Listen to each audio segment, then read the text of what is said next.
kepada Ibu Fakrah, SPD, MPD yang telah mengarahkan kami untuk mempresentasikan hasil tugas kelompok kami. Adapun kami dari kelompok 7, yaitu organel sel lisosom, ingin memperkenalkan diri. Dengan saya sendiri, Cindi Diana Rosa, dan di samping kiri saya bernama Eka Afriani, dan di samping kanan saya bernama Muhammad Fahil. Nah, kami di sini akan membahas tentang organel sel lisosom. Baik, sebelum kami memberikan pembahasan tentang organel sel lisosom, kami akan menjabarkan beberapa tujuan dari pembahasan kali ini. Yang pertama adalah menjelaskan struktur dan fungsi dari organel sel lisosom. Lalu yang kedua, untuk menguraikan proses seluler yang dikendalikan oleh lisosom. Yang ketiga adalah menganalisis dampak yang terjadi apabila lisosom mengalami kerusakan atau gangguan fungsi. Lalu yang keempat, buat dan menampilkan media edukasi berupa poster infografis. Itu adalah beberapa tujuan yang dapat kami paparkan. Selanjutnya, saya akan menjabarkan apa itu fungsi dan struktur sel lisosom. Seperti yang kita ketahui, lisosom merupakan organel sel bermembran tunggal yang berdiameter 250 hingga 750 nanometer. Di dalam lisosom terdapat partikel-partikel kecil berukuran 5-7 nanometer.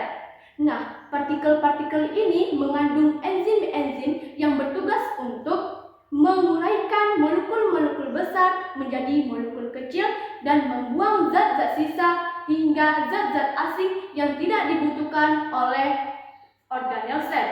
Contoh dari pemecahan makromolekul menjadi mikromolekul yaitu protein menjadi asam amino, glikogen menjadi glukosa, dan lemak menjadi asam lemak dan gliserol. Nah, adapun zat-zat yang tidak dapat didaur ulang atau tidak dapat dipakai oleh organel sel, maka lisosom tersebut membuang zat-zat yang tidak terpakai itu. Sehingga lisosom disebut juga sebagai sistem pencernaan sel. Uraian tersebut diambil atau dikutip dari sebuah buku biologi yang berjudul Campbell, Rees and Mansell, edisi kelima, jilid 1. Selanjutnya akan dibahas mengenai struktur organel sel. Bisa kita lihat bahwa pada lapisan terluar adalah sebuah membran. Membran ini berfungsi untuk memisahkan enzim hidrolitik kuat dari bagian sel lain untuk mencegah kerusakan sel. Lalu pada lapisan kedua berwarna putih adalah sebuah lipid bilayer yang berfungsi sebagai penghalang selektif yang menjaga kondisi asam di dalamnya serta mengatur keluar masuknya molekul agar tidak merusak sel. Lalu pada bulat-bulat kecil ini merupakan enzim hidrolitik yang berfungsi untuk menguraikan makromolekul, mendaur ulang zat rusak, serta menghancurkan zat asing yang masuk ke dalam sel untuk pencernaan intraseluler, pertahanan sel, dan pemeliharaan fungsi sel. Lalu yang bulat-bulat di bagian luar merupakan protein transport, yaitu berfungsi untuk mekanisme masuknya protein ke dalam lisosom dan mengeluarkan hasil pencernaan makromolekul keluar dari lisosom ke sitosol. Selanjutnya adalah proses seluler yang dikendalikan oleh organel sel lisosom yang akan dijabarkan oleh Eka Afriani. Saya Eka Afriani yang akan menguraikan tahapan-tahapan proses seluler yang dikendalikan oleh lisosom. Proses yang pertama yaitu fagositosis. Fagositosis merupakan proses biologi di mana sel menelan dan mencerna partikel asing seperti virus dan bakteri. Proses ini merupakan bagian penting dari sistem kekebalan tubuh. Yang kedua, autofagi. Autofagi merupakan proses alami lisosom yang menggunakan enzim hidroliknya untuk mencerna dan mendaur ulang komponen-komponen yang rusak, tidak diperlukan atau berlebihan.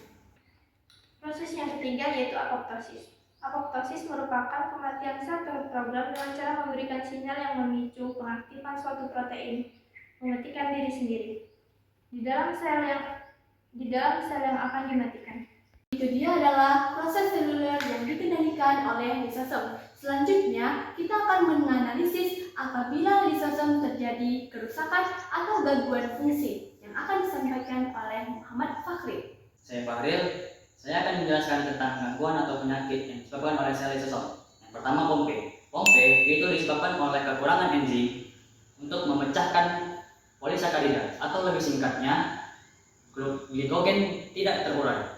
Dan organ yang diakibatkan oleh sel atau organ itu adalah akumulasi glikogen atau merusak hati. Penyakit yang kedua itu adalah TIC. TIC itu disebabkan oleh enzim pencernaan lipid hilang atau lebih singkatnya lipid tidak terurai.